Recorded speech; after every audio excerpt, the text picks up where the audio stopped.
WBC lightweight champion Shakur Stevenson and Joe Cordina have agreed to a fight on October the 12th in Riyadh, Saudi Arabia.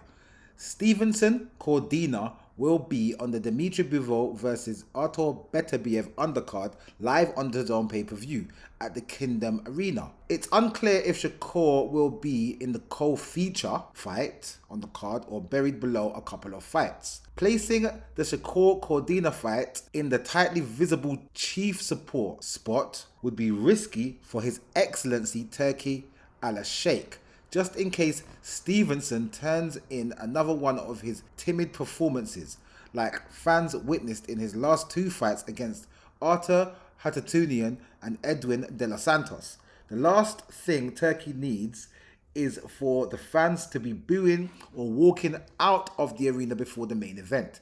Stevenson, 27, reportedly signed a one-fight deal with Eddie Hearn and will fight matchroom fighter Cordina.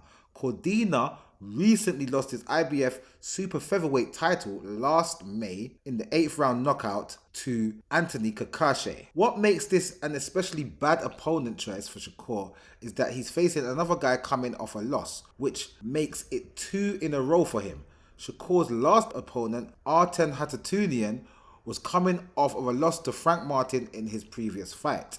It would have been nice for Shakur to raise the bar by fighting someone like Andy Cruz, who Hearn promotes, Raymond Muratalla, Floyd Schofield, or Edwin De Los Santos. At least one of the two of these fighters would have readily agreed to fight Shakur for the payday they would get from Turkey. Edwin De Los Santos, didn't they just say that Edwin De Los Santos was the guy that he just fought 2 fights ago who the crowd was booing him? Why would they put him into a fight with Shakur again? That just sounds dumb. Whoever writes these articles, sometimes I just think, do they know what they're actually talking about? If it was Hearn's idea for Shakur to fight Cordina to help one of his needy matchroom fighters, you can give him a pass. But he still didn't do Shakur any favours by selecting Cordina because he's not well known in the US. And the fans that do know of him saw him get destroyed by Anthony Kakashi last May. It's not a popular pick by Shakur taking on Cordina, but it's par for the course for the Newark, New Jersey native. He's not taken on any interesting opponents since moving up to 135 after capturing a world title at 126 and at 130. Did they just say that it wouldn't be in favour of the fans because he's not known in the US? What's the US got to do with Turki Al-Sheikh and fights in the Kingdom Arena in Saudi Arabia? What's that got to do with like the American fight fans? Plus the American fight fans aren't even really watching boxing anymore anyway. What are you lot talking? These articles sometimes get on my nerves. At the end of the day, Shakur Stevenson, I remember seeing a article that he was going to fight William Cepeda. They done some sort of verbal agreement to fight William Cepeda. Obviously, it's hard to be made because at the end of the day, William Cepeda is with Golden Boy. Golden Boy is with DAZN. Matchroom is with DAZN. So if you've signed a one-fight deal with Matchroom, why couldn't you make this fight with William Cepeda happen? I don't actually think that's a good fight for Shakur. That style matchup is a mad thing. And unless he is like a top level A-class pure boxer, this pressure fighter in William Cepeda is going to give him a lot of problems. A lot of problems. Joe Cordina is a good fight for him, but him coming up from 130 to 145, coming off of a loss, that must be to help Shakur get a knockout or something, because at the end of the day, this is not a good fight for Shakur to take on at this point. I don't think it's a good fight for Shakur to take on at this point. Turki Al-Sheikh said he's named him Shakur Outlaw Stevenson.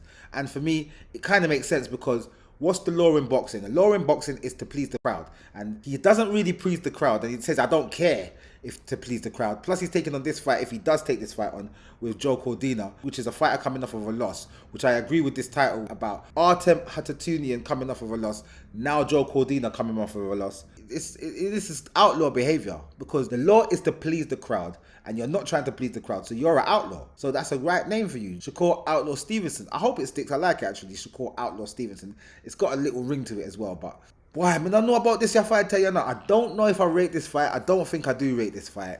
Joe Cordina didn't medal at the 2016 Olympics. He had represented Great Britain, turned pro, and then went on to get the junior lightweight IBF title. Joe Cordina versus Shakur Stevenson. Shakur Outlaw Stevenson. Boy, at the end of the day, Shakur better knock him out. You better stop him. If you don't stop him in this fight, it's not going to look good for you. And about the Sheikh, and it will mess up the Sheikh's reputation. Bun that. The man's paying all this money to put on these fights. I don't think he even cares about stuff like that. Do you understand? At the end of the day, if it's a co-main event, then it's a co-main event. If it's buried down in the undercard, it could be the fight before the co-main. It could be the fight before the co-main. That'll be fine. At the end of the day, it's to keep busy, it's to keep your name relevant, it's to keep active, and it's to keep on sharpening the tools. So it's not the greatest fight that Shakur could be having, but it's not easy to get these fighters in the ring. He's talking about fighting Andy Cruz. Andy Cruz is early in his pro career. Andy Cruz just come from the amateurs where he beat Keyshawn Davis in the amateurs. That's Shakur's brethren. At the end of the day, you're supposed to be trying to fight Keyshawn Davis, not no Shakur Stevenson. These names that they listed are not good names. I don't rate any of these guys who they're suggesting that Shakur Stevenson should fight. Maybe Raymond Muratalla, maybe him. Floyd Schofield's new in a thing. Them guys need to, they're early in their career. They're not trying to fight Shakur right now. So these are not good names that they are actually suggesting in this article. Andy Cruz, Raymond Muratalla, Floyd Schofield, Edwin De Los Santos. No. None of these guys. Edwin De Los Santos, he's already fought him, and this guy basically ran away from Shakur the whole fight. He wasn't engaging. He weren't trying to win that fight. We don't want to see that again. Raymond Muratalla, he's not ready yet. He's up and coming. Such is Floyd Schofield. They're all up and coming Donnies. No, you should fight Lomachenko. He doesn't want to fight you. Fight William Cepeda. He seems to not want to fight you either. So you need to have these fights to keep yourself in the loop. I get you, proper though.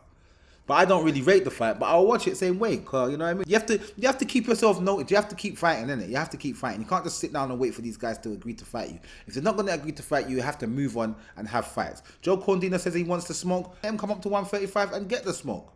And he's going to get knocked out. I think you should knock him out. You need to knock him out. But I don't even know if this is definitely going to happen. When the Sheikh gets involved, it's usually more than not, right? It's more certain than not. So maybe it will happen. We'll see what happens as the fight date approaches. We'll talk about it more in the future.